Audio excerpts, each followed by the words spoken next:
সঠিক জাতীয়তাবাদ কেমন হওয়া উচিত তার সর্বাধিক গৌরবোজ্জ্বল উদাহরণ হল ভারতবর্ষ। ভারতীয় জাতীয়তাবাদ এক ভিন্ন মাত্রার বাস্তবতা। এটা কোনো ঘৃণা বা আক্রমণ করার নাম নয়, এর মূল হল শিক্ষা। স্বামী বিবেকানন্দ খুব সুন্দরভাবে তুলে ধরেছেন, প্রতিটি জাতির একটি নির্দিষ্ট উৎস থাকে, স্বতন্ত্র চরিত্র থাকে ও নির্দিষ্ট দায়িত্ব থাকে। ব্রিটিশরা বলেছিল ওরা ব্যবসায়ী, আর ওদের জাতীয়তা মানেই হলো ব্যবসা করা আর টাকা রোজগার করা, মুনাফা কামানো যে কোনো মূল্যে। আমাদের জাতীয়তাবাদ যেটা ধারণা হিসেবে আছে সেটা বিভাজনমূলক নয়, তুলনামূলক নয়, আধিপত্য বিস্তারকারীরও নয়।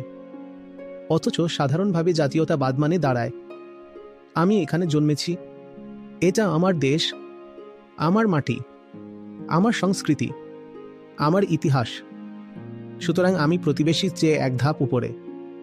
সবসময় একটা তুলনার ব্যাপার থাকে, কিন্তু আসল জাতীয়তাবাদ হলো নিজের ভেতরের বাঁধনগুলো থেকে মুক্ত হওয়া আর নিজের ভেতরের দানবদের চ্যালেঞ্জ করা। ভারতীয় জাতি ও জাতীয়তার চরিত্রটাই আলাদা। ভিতরের সম্ভাবনাকে বাস্তবায়িত করতে বলা হয় এবং সেই শিক্ষাটাই গোটা পৃথিবীকে দিতে বলা হয়। এইটাই তো ভারতীয় জাতির আসল রূপ।